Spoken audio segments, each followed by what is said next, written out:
Hello and welcome to episode 1207 of The Sleeper and the Bust. It is Monday, August 14th. I'm your host, Paul Sporer, joined this morning by Justin Mason. Justin, good morning, sir. Good morning. How you doing? Not too bad. It's a nice Monday morning here. We are in the middle of August, which still feels crazy. Football's creeping, but hey, trying to bring home some cash spots and titles with the home stretch here. What do we got? 7-8 weeks left? Not too much. How Yeah, you I doing? think I think I counted out last night, and I think it was like, oh, there's 7 more fab periods, Seven fabs? Okay. and I was like, okay, let's figure out how I'm gonna spend my $57 with 7 fab periods to go. So do a little quick math and go, okay, I can afford to spend this much each week, and of course I went over that because I've got too many injuries right now. But just trying to keep my head above water in some leagues, and in other leagues, trying to knock down some league championships. And, hey, maybe even an overall. Hey, Let's let my auction team get hot right now and take down an overall. that'd be really nice. One thing I want to ask you about, actually, I don't remember if you did any, so maybe not. Did you do any gladiators? I did one, and my team is in third place, in spite of the fact that I had Alek Manoah as like my number Oof. one pitcher. Had I not drafted Alek Manoah and drafted you, I'd be in first place in that league. Do you know how many injuries you have offhand? Like how many guys Oh, that are strictly on the IL right now? I can bring it up really quickly. Um, While you're looking that up, I did three. Two are really bad, and it's just funny to see how awry some of these guys. For those that don't know what gladiators, it's just straight up the 26 rounds. It's the lineup, the two catchers, the infielders, the corner middle, five outfielder, util, and then the nine pitchers, and that is it. There's nothing to change. There is no pickups.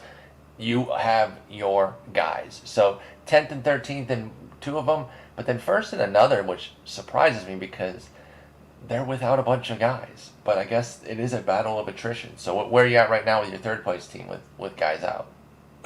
so all my pitchers are quote unquote healthy, outside That's of a huge advantage, Outside of Alek Manoah being in the minor leagues now, which is probably best for my team anyways, right? right? I'd probably rather just get a 0 from him, kind of moving forward.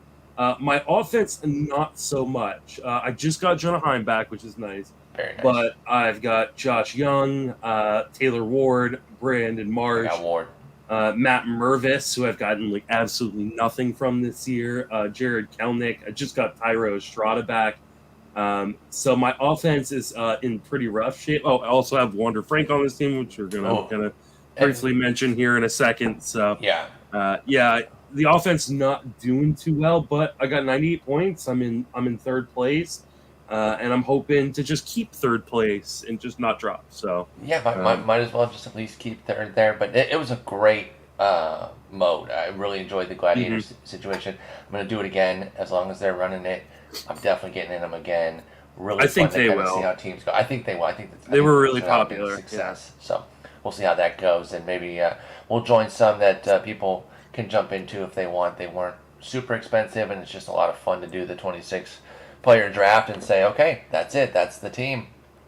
Let's go ahead and move forward. You mentioned that we will bring up Wander Franco here. Obviously, we don't have a lot, so we're only just going to point out that he's not traveling with the team. So take him out of your lineup. Make sure you have yourself a replacement, perhaps for the entire rest of the year. To be honest, Yeah. because it's we don't know where this situation is going. For those that don't know, you can go look at the allegations on Twitter. There's a lot of Twitter stuff flying around right now. Nothing terribly official, so we're not going to make too many big statements on it. But with him not traveling with the team, you're taking Wander Franco out right now. And obviously, as this proceeds, and if there's issues, and he's guilty of what he's accused, we will address it more thoroughly then. But until then, you just take him out and you move on. You're not preemptively cutting anywhere. Not that the fantasy spin is the most important part if this is No. indeed true. So just keep an eye on that. But right now, you can take Wander Franco out of your lineup. Let's move on to a more positive baseball note here. And I just want to ask you point blank, where's Matt Olson going next year? Because my man is absolutely blazing right now. One of the best hitters going. Always been a tremendous power hitter. bringing everything as part of that huge Braves lineup. 43, 107, 273. If I had told you that was the finishing line, you'd have been fine with that. Throw in 94 runs for Matty O as well. He's got a month and a half left to add on to that. What are we looking at here with Matt Olson? Is he a possible second rounder, late first rounder? He'll be 30 next year. How you feeling about Matt Olson, who leads baseball in homers and ribbies? I'm going to guess he's going to go around the same spot that like Pete Alonso went this year, right? Exactly what I was thinking about. Yep. Sounds like a second rounder. Yeah, so like mid-second rounder that sometimes will, get pushed up towards the end of the first round that, or could fall into the back end of the second round depending on your draft. So, yep. The thing about Olson is, he doesn't steal any bases. You're not getting any stolen bases from him. True. While you love all the RBIs this year, can you really expect those to be repeatable? Next season, I think it can. No, but you can put him for 100. Yeah, exactly. Yeah. So I think there's some real reason to think he's obviously going to regress some next year, but he's been a godsend, especially with how he kind of started. It didn't seem like what he was doing was going to be very sustainable, and it just has been. It's been fantastic. Yeah, I mean, he just has been, Matt Olson's been blazing the entire season. 8, 9, 11, 8, and 7 homers. 7 homers this month in just half the month, so it is his lowest total so far. Give him the last 2 weeks here, and we'll make sure that he tops the 8 that he's had as his month low right now. Matt Olson is amazing. I agree he'll be kind of attached to the Pete Alonso draft spot, I think, and you might have your preference of one over the other, but you're talking about two of the premier power hitters in the game. One of the things that I really liked about Matt Olson coming into this year was the batting average upside. He hit 240 last year, 271 the year before that. I just didn't really see Matt Olson as a sub-250 type of guy. So while I didn't know that he's going to lead the league in homers and ribbies, at least through this point, we'll see if he finishes there, I felt confident that he's a better than a 240 hitter. The 273 has been really nice for Matt Olson. And we're going to talk about another guy on the Braves here in 3 Up, 3 Down that we might have to do a mea culpa on because it's been a long season and things have maybe changed. But we'll get to that in a moment. Let's shift over to closers, but also talk next year a little bit. There hasn't been, at least maybe it's my bubble that I'm in, but there hasn't been a ton of closer talk in the Twitter sphere, the podosphere, whatever, just in the fantasy world in general, because there haven't been a bunch of new ones to pop up, Justin. There's nobody freaking available. If you don't have saves, you're scrapping and clawing for like a save or two a week off the wire. Does this mean closers will be more expensive next year or less? And if you look at it real quick before you answer that, I will point out that 8 of the top 10 were drafted in the top 113 picks this year, with only Craig Kimbrell at 264 and Kyle Finnegan at 234. Those are the only 2 in the top 10 that were drafted outside of the top 113 picks among closers. What do you think about closers next year? What about you personally? Are you going to pay more? Are you trying to pay less? Where are you at on closers now after this season so far? I was just kind of doing counting, and I think I counted that of the 30, quote-unquote closers currently, 20 of them were guys that we thought were the closer coming into the year. So there just has not been this massive turnover that we usually see. I don't know how much it'll change things. I think in some ways, some people are going to kind of opt for the, hey, I can get my good guy late, right? Like there's going to be another Carlos Estevez. There's going to be, other. But you have to land on him too, right?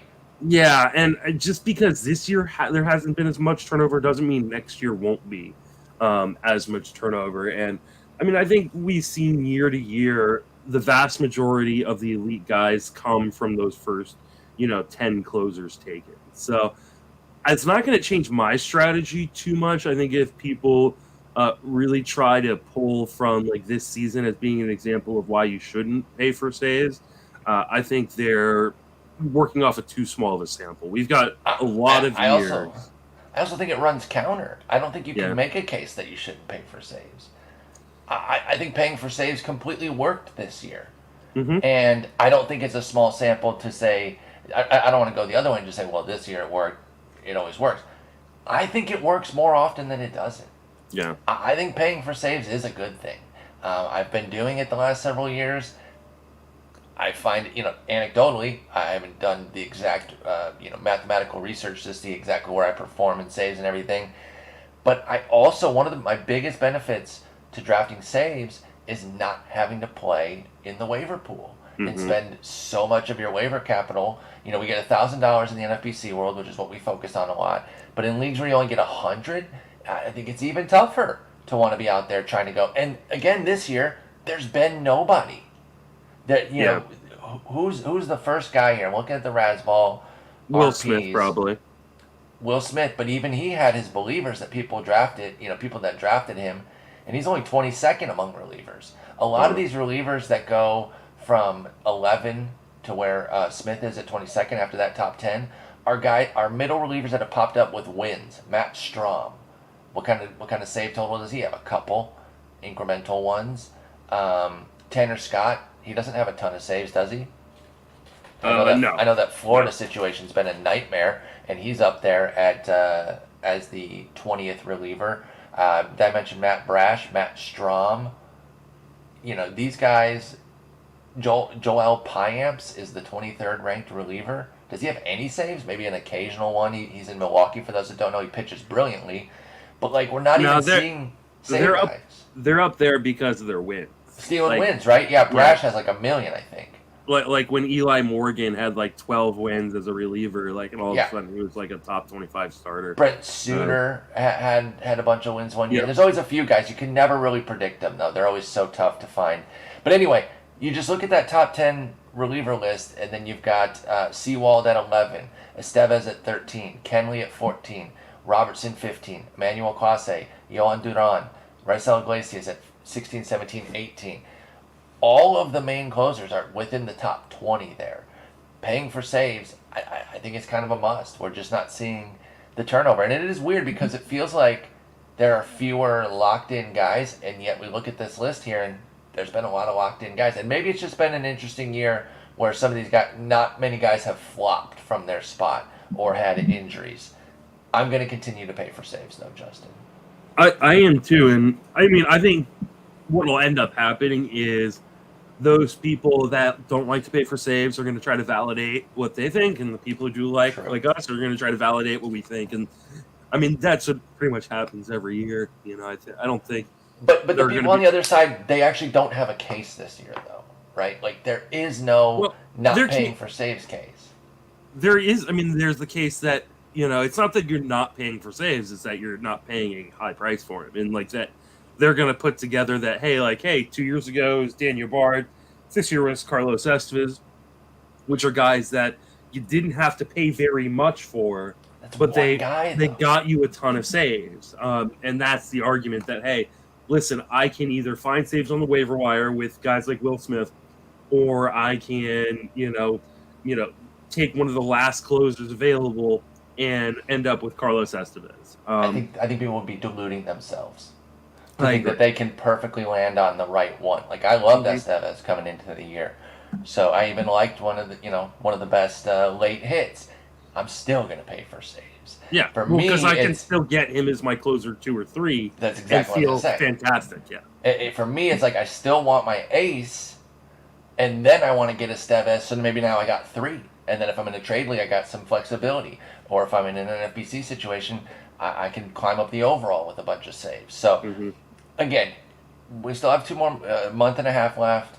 We'll kind of assess it when the dust settles in October, November. But it really tough case for me. And over the past few years, I've just paid more and more for saves, and I don't regret it. Yeah. Yes, you're giving up those rounds where there's some linchpin hitters or whatever. I just feel more confident about finding guys in the middle and late rounds that can hit or can start for me versus saves. And I just don't want to play the in-season saves game at all. Let's play a little 3 up, 3 down. And let's start. It's all hitters today.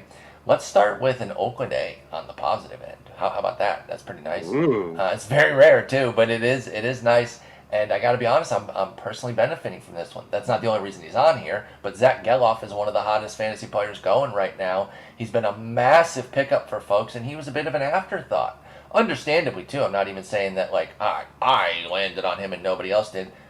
People picked him up, but he just wasn't some big fanfare guy. I don't even think he was my number one. Actually, it might have been the week I got him because I need saves so much. Zack Gelof, 23-year-old, had 12 homers, 20 steals at AAA with a 304 average. That's PCL, though, and he's coming up to Oakland. So you got to temper your expectations. Well, he's hitting 281 with 8 homers and 6 steals now after 2 homers yesterday. Problem with Zack Gelof is the disconnect between the amazing fantasy production so far and the supporting skills. You're looking at a 29% K rate, 8% walk rate. Ks are in line with where they were. He swings and misses. That's part of Zack Gelof's game right now. Probably part of how he gets to the power. He's up there hacking. Walk rates dropped from 13 in the minors to 8%. And he's riding a 28% homer to fly ball, which, Justin, call me crazy, don't think that's going to continue. So No. you've got a meager plate profile and some really good run hot on the homer to fly ball. But I believe in the speed. He's 6 for 7 on the bases. He's going to play every day. I'm still pretty in here on Zack Gelof. What do you think of the 23-year-old as he's been blazing hot for his first month in the majors, 25 games? Yeah, I mean, there's going to be some massive regression here. He's got a 17.6% swinging strike rate. He's making way below league average zone contact. I think there's, his XBA is 240-30. That seems much more in line with his actual true skill set. That being said, there is speed in the profile. The A's have shown they will run on the bases because they got to manufacture offense to the best of their ability. And he's had some surprising pop. Is the 27% home run to fly ball rate sustainable? Absolutely not. No. And so maybe he hits 3 or 4 more home runs the rest of the way, but he still steals another 10 plus bases. And, 243 batting average is fine. That'd be fine.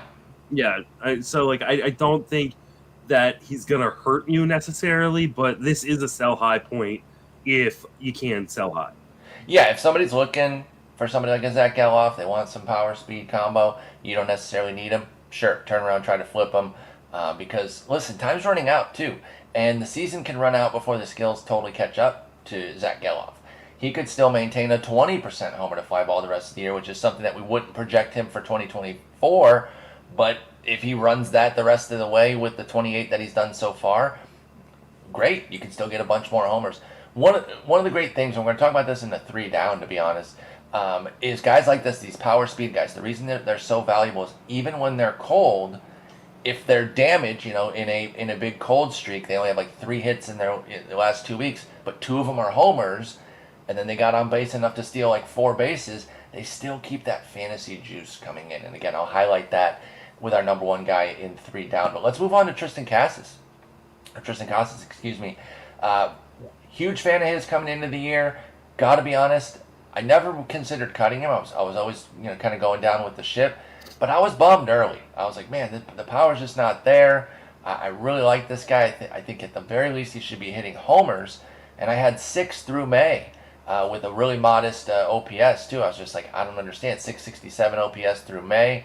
Since then, 296 average, 13 homers, 29 runs, and ribbies. Coming in a little light there. That's only an 81 pace for those, but 36 homer on the full season pace. And since the All-Star break, he's just on fire, hitting 329 with 10 homers, which is a 60 homer pace for Triston Casas.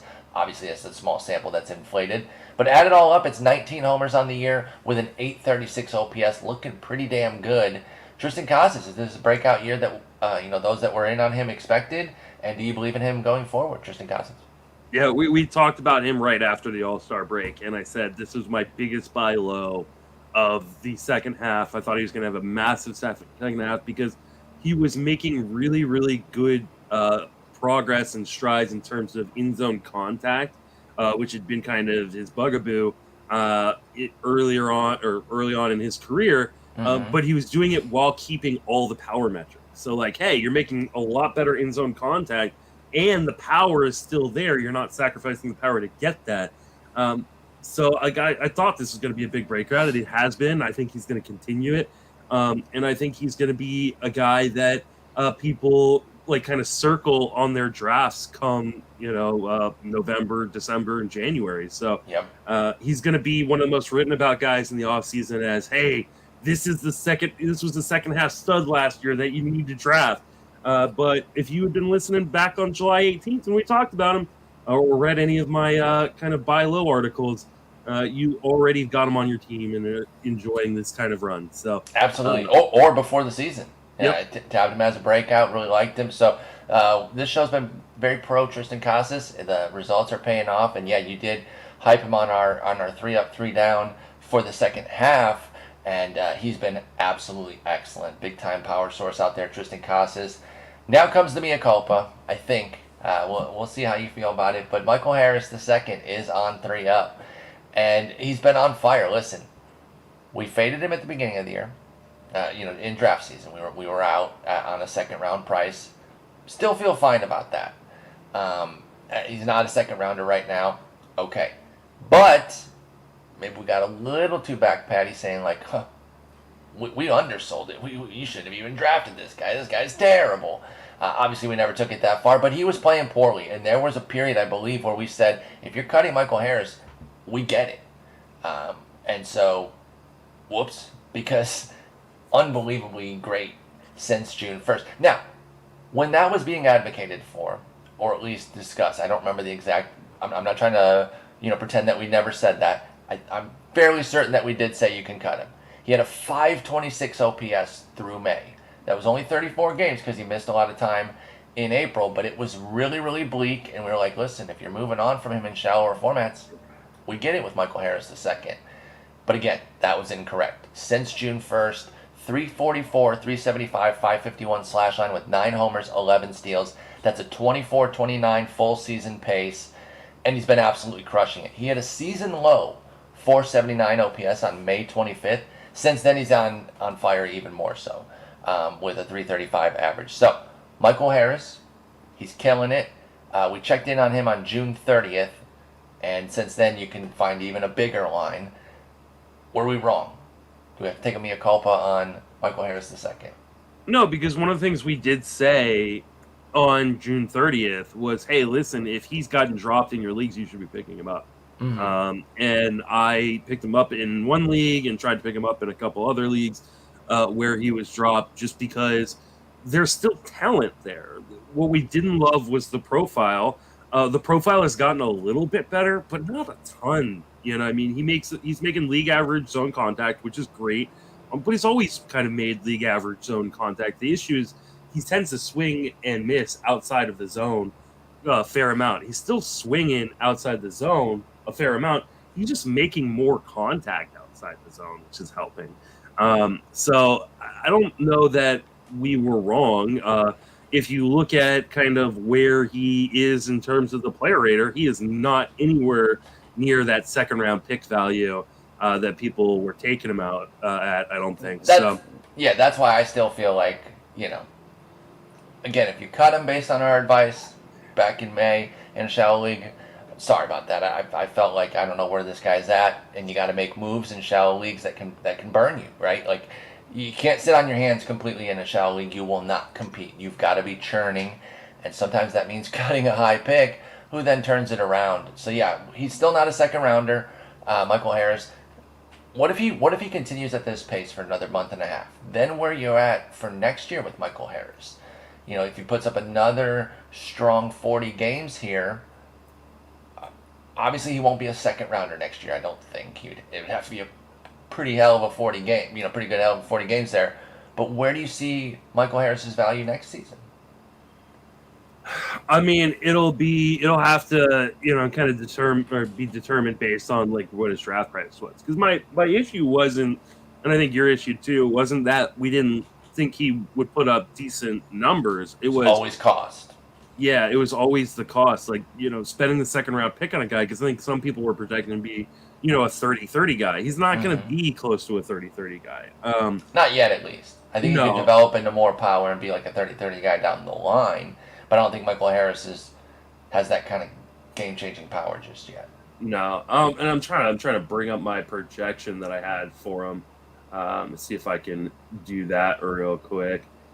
Because I don't think I was completely off base. Let's see. Okay, so I had him for 20 home runs and 23 stolen bases and a 269 batting average. I'm going to be Okay. a little low on the stolen bases maybe, and a little low on the batting average, but like Maybe. I think that's a pretty good line, all things considered.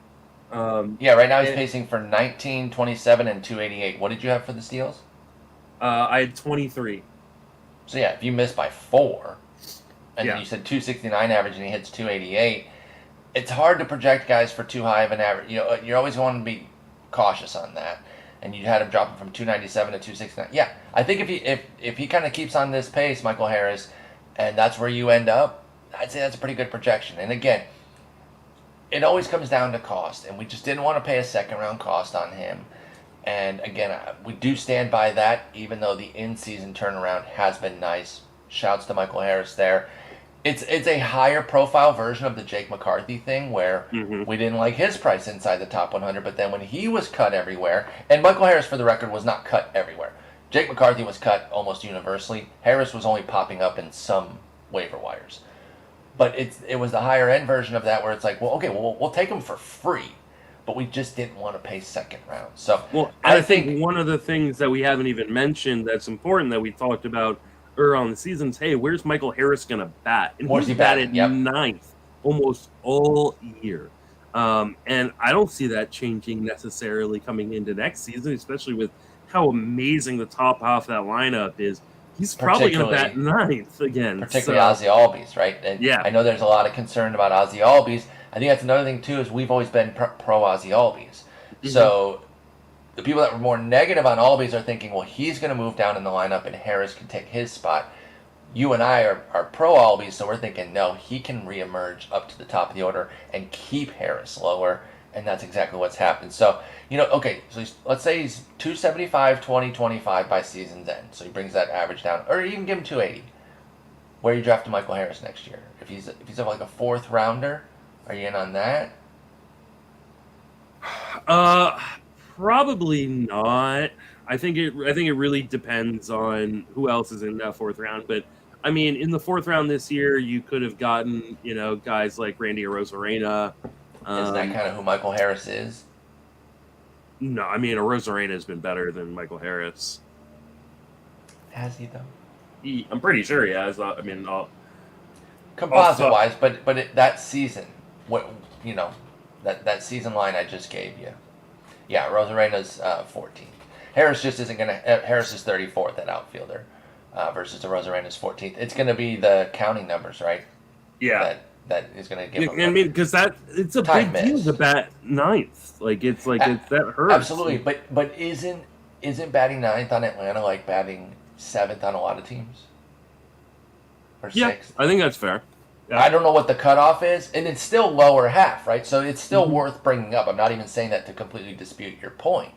Because if he's batting ninth again next year, you also probably can't project the Atlanta offense to just repeat what they did. We would expect them next year to still be a great offense, but maybe not top of the scale to where they can sustain somebody at 9. But yeah, I'm looking at it now between Arozarena and Harris. They have like 130 plate appearance difference. I think that's probably the biggest difference is just the volume. Otherwise, I'm going to see them pretty similarly. And while I do love Arozarena, the 29-year-old Arozarena versus 23-year-old Harris, if they're going in a similar round, or if Arozarena is going earlier, I'm waiting and pivoting to Harris. This is just the same problem in reverse. If Arozarena emerges into the 2nd round, as much as I love him, I'm not taking him. I don't think Arozarena will, though. I think Arozarena will still be. I mean, you look at like Cedric Mullins after the years he's had; he was still in the 4th round. I know that one hasn't been as good this year, but what a day yesterday for that was so awesome. For those that didn't see it, he robs the potential go-ahead homer. Cedric Mullins does in the bottom of the 9th. They hit a homer immediately. The next batter. It might have even been the next pitch. So the next batter hits a homer, undercuts his great catch. It's kind of a bummer. He comes up in the 10th, hits the go-ahead homer, and it wasn't a walk-off because obviously they were in Seattle. But Cedric Mullins hits the homer. So he robbed a homer. Then they have the depressing moment of giving up a homer. Then he hits the game-winning homer. Just a crazy, crazy sequence for Ced Mullins. But anyway, yeah, to your point, he was 4th rounder around pick 55. Robert was there as well, 51. I think this is kind of the area that Arozarena and Harris should be in. In fact, they went right next to each other this year. I didn't even realize this. Harris and Rosarena. And I know we've been saying second round for Harris. That's a little unfair. In the main event, he was more of a third rounder, 38th pick. Rosarena was also 38th. I think that was though a little bit of just like the pitchers getting pushed up, which won't happen in your average league. Sure. I mean, he was still, the bottom line is Harris was a very high pick, and we were fading. But for next year, I think I put a little bit more of a split between Harris and Rosarena because they're having similar seasons, and then I'm going to take that age gap with a Rosarena, or with Harris much more so than a Rosarena, who's now going to be 29, and, are his plate skills going to start catching up? How quickly do they do so? So if their prices are similar next year, I'm moving to Harris. I think that's fair. Let's move to 3 down, and let's start with Elly De La Cruz. And this is the guy I was referencing earlier when I said that even if Zack Gelof gets cold, if he's still putting up, a couple homers during his cold streak and 3-4 steals during a cold streak, that's how these guys stay fantasy relevant. That's why these power speed guys are so valuable. Because you look at Elly De La Cruz, he has a 652 OPS in the second half with a 41% K rate, Justin. But he still has 6 homers and 2 steals in that time, which is a 35-12 full season pace. So you're still getting fantasy goodness. Yes, he's bleeding your batting average dry and everything, but he's still bringing some heat there. And that's why these power speed guys, and I know I'm stating the obvious, but just for people that wonder why you gravitate so much to the power speed guys, it's because even when they're cold, they're still giving you a little sprinkle of fantasy juice. Obviously, I'm not advocating cutting Elly or anything like that, but these hot and cold streaks, do they bother you with somebody like Elly? Does it inform how you're going to judge him next year? Because he's going to be an expensive pick. We talked about him maybe being a late first rounder next year. What do you think of the cold streak based on that big swing and miss from Elly De La Cruz? I mean, I'm not super worried about it. Like, I think some of the swing and miss is a little bit overblown. He's got a 13% swing strike rate. He's making league average zone contact. Hits the ball extremely hard. 41% K rate since the second half. It's not overblown. He's a strikeout machine. I think that is in part due to some passivity. I mean, he's not like swinging and missing. Like, that's not the reason why the strikeout rate is up there.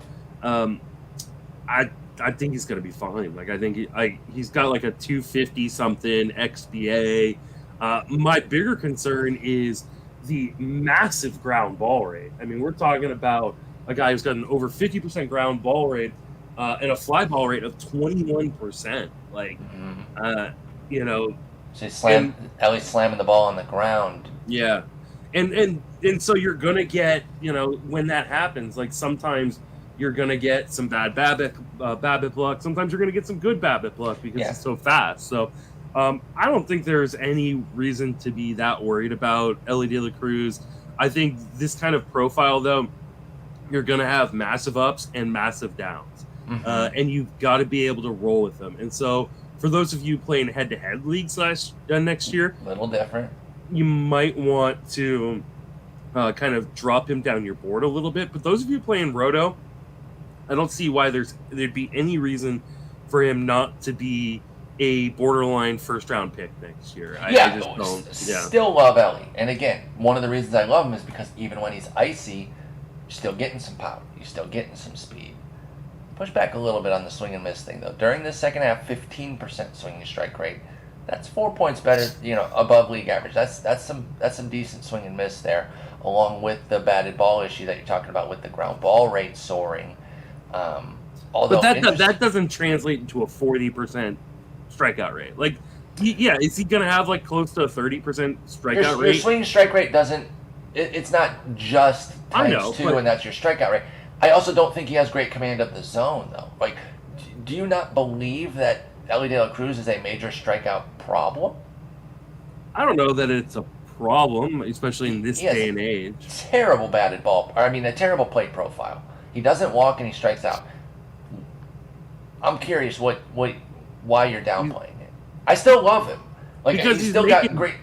He's making good in-zone contact for a power hitter. Like because he's a guy who's still going to make contact in the zone 86% of the time. Well, that's why we like him. But you can't look at a 35% K rate and 6% walk and not have some concerns. I mean, you're not. Like I said, like I think this is just a guy who's gonna run hot and cold, and so like there's gonna be a month where yes, he's doing this where he's striking out too much, and then there's gonna be a month where he hits 12 home runs because he's not striking out For sure. so much. So like I'm not like I think in the wash it all is gonna even itself out, and the tools are so loud that I think that they're gonna overplay it. Maybe he's a guy as he ages and puts on weight that has bigger issues. But I mean, in terms of like next season, I'm not super worried about drafting Elly Cruz. It depends where he goes, to be honest. If he's a firm first rounder, like mid first rounder, I won't have Elly Cruz. I think that's fair. Yeah.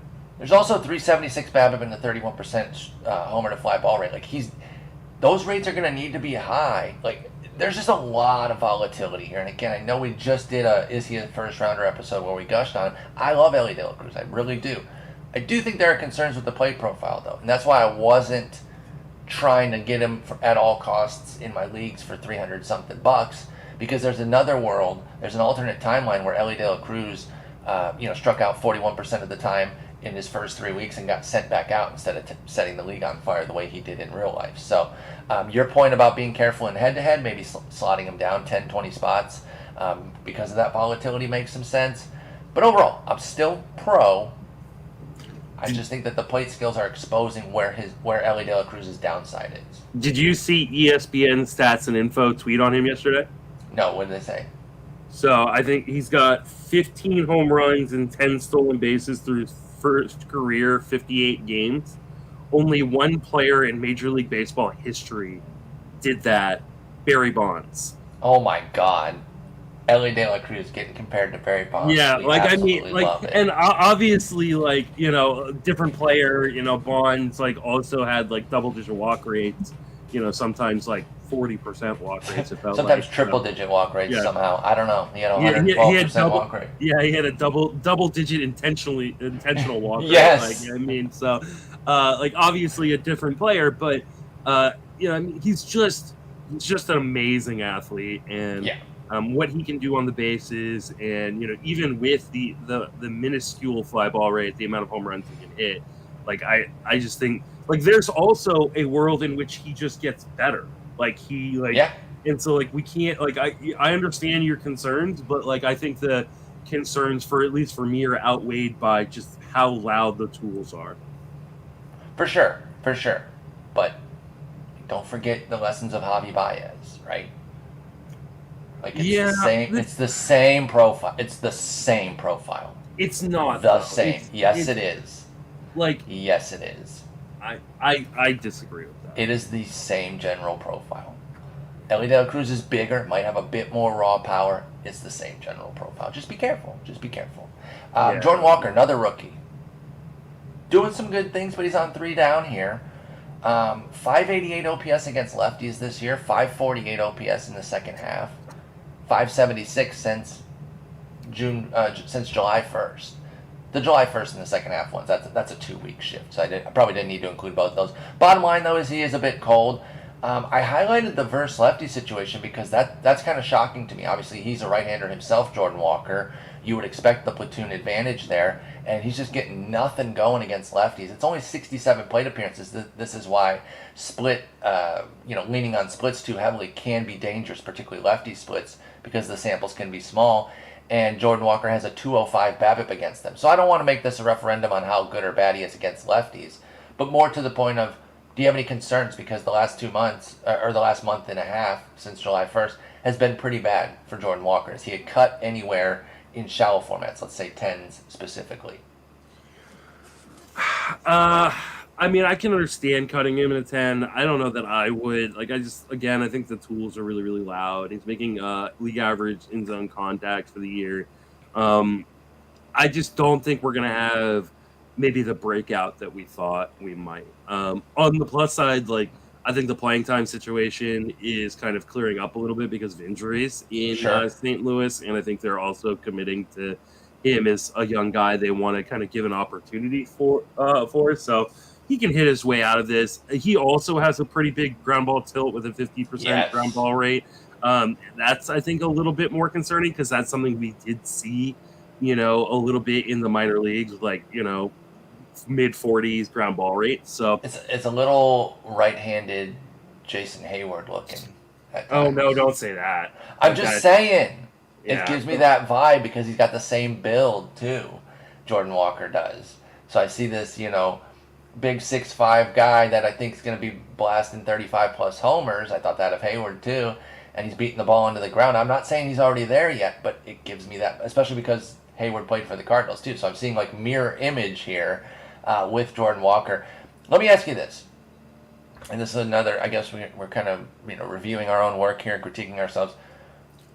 Should we be less strident with somebody like this in the preseason, where we basically said, if he plays, he's great. Playing time is our only concern, and we were just saying, give me 400 plate appearances minimum, and this guy's a stud. He's going to get there. He has 297 right now. It's almost certain, barring an injury, that Jordan Walker will get 400 plus plate appearances. He's not a stud. He's nowhere near. So do we have to be less strident on these rookies and saying the whole, playing time's the only issue, everything else is in place? Because I kind of feel that way with somebody like Walker, and it's making me at least reconsider strident, opinions like that. I mean, it's really hard because there's going to be examples people point to where they go, well, look at this guy, he was amazing, right? Mm-hmm. And I think we need to remember a little bit that not everybody's going to be J-Rod, that a lot of guys are going to end up being Kelnick,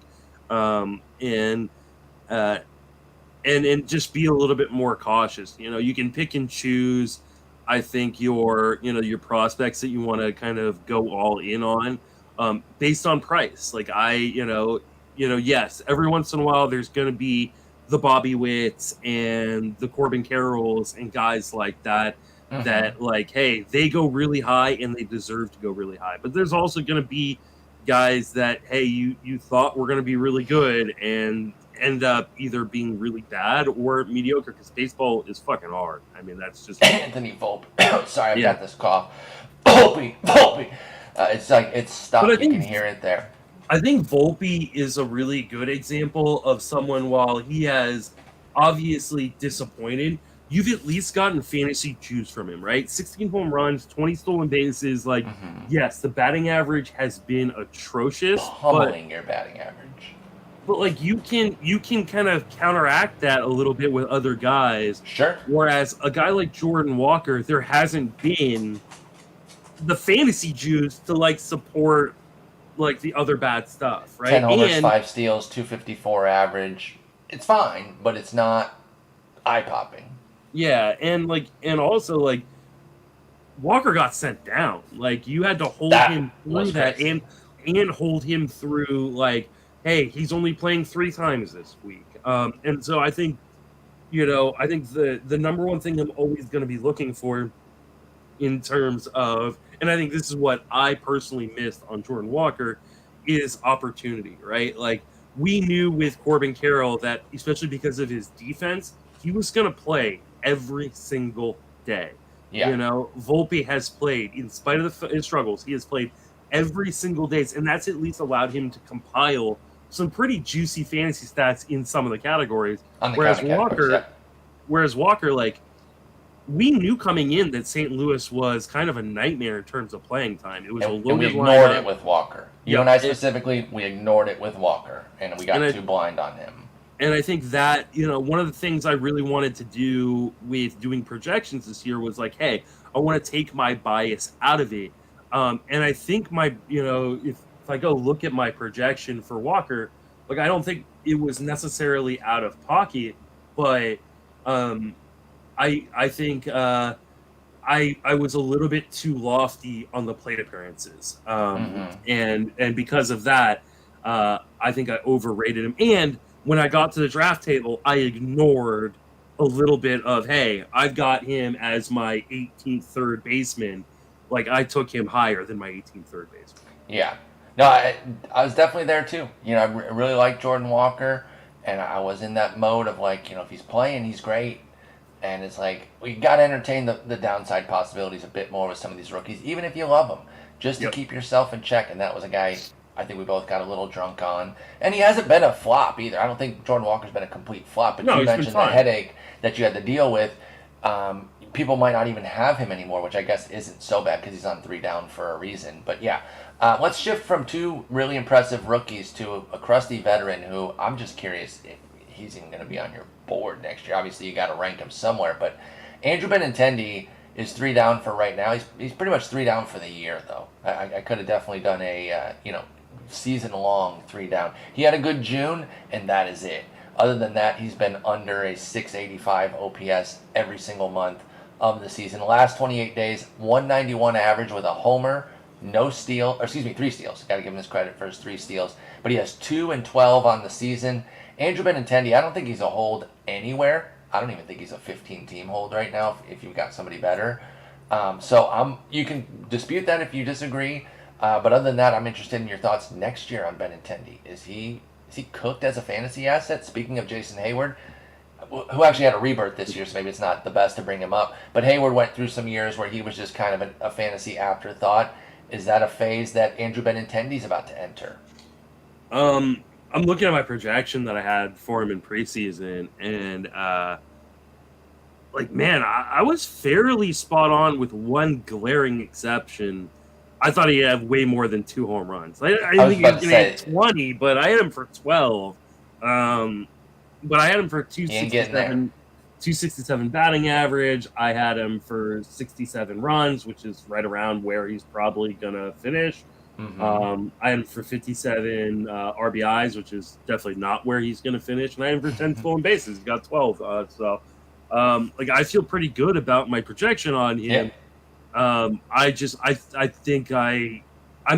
don't know that anybody thought the homers were going to completely fall apart, especially with his talk in the preseason. Like, well, now that I'm in this park, I'm going to be able to hit for more power. I bought into that a little bit, and maybe I shouldn't have. He whambizied us on that. Yeah, he totally did. I disagree that he's a cut in 15-team leagues just because I know what's out there in 15-team leagues. And he's going to play every day because he's got that contract. Do you want that? Do you really want him to play every day? I mean, I know he's hitting 269. Yeah, I think you have. I mean, do I have certain teams in which he's going to be on my bench? Absolutely. But I also have other teams where, oh man, my 5th outfielder's a guy who played, it's Alec Burleson. Plays three times a week. I get you. Yeah. I get you. But okay, I'll amend. He's cuttable. He's not a guaranteed cut. He's Andrew Benintendi in 15 though is very cuttable. I think it goes back to our usual phrase of he should be rostered on somebody's team. It doesn't need to be your team. Yeah, in a 15 that it might not be your team. All right, we got to do a little speed round of hold or fold here. I got 3 struggling starters who've been great at points this year and been very well regarded, but I wonder if their recent cold streaks are enough for you to cut them. So you're going to let me know where you're holding or folding Reid Detmers. Back-to-back 7 earned run outings, a 10.30 ERA in his last 6. I'm going to start here just because I've been backing this guy big time. Love Reid Detmers. He was pitching brilliantly. I thought we were getting another brilliant second half. It's actually been 3 7 earned run outings within these last 6, at the Dodgers, at Houston, and home to Seattle. You maybe could have avoided those if you were streaming him, but the problem was people weren't really streaming Reid Detmers because he looked like he was on track fully to trust even against tough teams. It's been rough. I'm certainly holding in 15s, but I think I'm benching him, and then he's cuttable in 12s and 10s for me with Reid Detmers. What do you think? Yeah. He gets Tampa Bay this week, by the way, I should point out.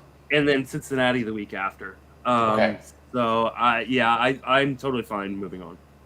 And what about in 15s? You holding there and reserving? I think in 15s you've got to hold. You should look at. I mentioned to you prior to recording, my main event team. I had to drop, my top 2 starters in Musgrove and Nestor Cortez this week because of injuries. And there was crap out there. If I had told you this was going to be my pitching staff at the beginning of the year, you'd be like, well, enjoy 15th place. At least you won't have to make moves in August. And I'm in 2nd place in my league. So, I don't think you can drop him in 15, but 10s and 12s, I think you can drop him and move on for someone else. Yeah, it's unfortunate with Detmers, and you might end up revisiting him down the line in those leagues. You got to be comfortable with that. But right now, I don't think you can start him, and as such, he might just be better off being cut to pick up somebody else. Mitch Keller has a 7.71 ERA in his last 6 starts, but solid in his last 2 against Atlanta and Cincinnati. So the best offense and a pretty good offense. Is that keeping you engaged with Mitch Keller, or do you move on from him? Where you cutting? Where you holding? Where you folding? I mean, obviously, again, in 15s, like, you can't cut just because there's just nobody available. I think in 12s, I might hold because he's at Minnesota this week, and then next week he lines up for a start versus St. Louis. Pittsburgh is still the best park to pitch in baseball, so while I'm scared of St. Louis, by the way. That's not a positive for me. Their offense is too good. They're a bad team. They're like one of those sneaky bad teams because they're bad record, but you don't want to stream against them. It is at home though. Yeah, so it's that at always home, helps with and Keller. I like that it's pitching at home. like you said, it's a bad team, and right now a lot of people are looking for wins. So I think he is a borderline cut in a 12, but I don't think you have to necessarily cut him and move on. That's fair. Mitch Keller, not necessarily cut. I agree, by the way. Sitting but holding in 15s, borderline in 12, easy cut in 10s, probably already cut him in 10s. Jesús Luzardo is our last one here, and this one's a bummer, man, because it kind of came out of nowhere as far as I'm concerned. He still has a 3.91 ERA on the season, so I don't want to over stress the struggles here, but it is a 10.13 ERA in his last 3, and he's facing Houston this week. I'm not cutting Luzardo anywhere. That's where I'm at right now. But I wonder if you're sitting him against Houston just to kind of see where he's at. He's gone 4 2/3, 5 1/3, 3 1/3 in those last 3 outings that have been bad. He beasted on Colorado, but then a 4-inning start against Seattle, the one before that. So 4 of his last 5 have been under 5 2/3 innings. Jesús Luzardo, start or sit, basically. Or unless you are cutting him somewhere, but I doubt you are personally. I mean, I don't think you're cutting him. At least you're getting a ton of strikeouts. There's win potential with Miami, being better. Which it's feels great weird part. to say. Yeah, I know. And the walk rate, while it's gone up a little bit, it's been really good most of the year. It's all about command with him. I do wonder, though, this is the most amount of innings he's ever thrown at the major league level. He's already over 30 innings above his previous high. I wonder if he's just getting tired, I think that's the case with a lot of young arms right now. Yeah. We just don't know if it's fatigue or skill degradation, but usually fatigue in August. I think you just need to be really smart about his starts, which means you're not starting him this week at Houston, and next week at San Diego makes him really iffy. So I think that while I wouldn't drop him, he's probably sitting on my bench most weeks, at least until they have a lighter schedule. San Diego's another team that, they're not even performing. At least St. Louis's offense is performing. San Diego's offense isn't performing that well, and yet I run scared of them. I still don't want to run with too many guys against them. Again, you can't cut Luzardo. I don't think you're finding anything better, even in a 10-teamer. But I do think a couple sits here against Houston and San Diego makes some sense with him. He's one of those guys that can turn on a dime, right? If he drops 7 scoreless with 15 strikeouts against Houston, I would be literally 0% surprised. That doesn't mean that you can't sit him, though. I still think that there's viability in a sit there. Justin, as we head out here, well, actually, you know what? We'll talk about it Friday. I want to talk about managing down the stretch here. Okay. But it's a bigger conversation, and we don't really have time. I got a hard out here in a few minutes. But I want to bring that to the table on Friday because we got a shift now, right? You're managing the standings directly. And that can mean cutting somebody who's hit 20 homers this year to pick up a guy who has 6 steals in the last 2 weeks. So we'll get into more of that on Friday. Until then, I hope you have a great weekend. I'm glad you're doing better, by the way, health-wise. I didn't bring that up at the beginning, but you sound much better and you look better than you did after dealing with the sickness last week. So I hope you have a wonderful weekend, and I'll talk to you Friday. Take it easy.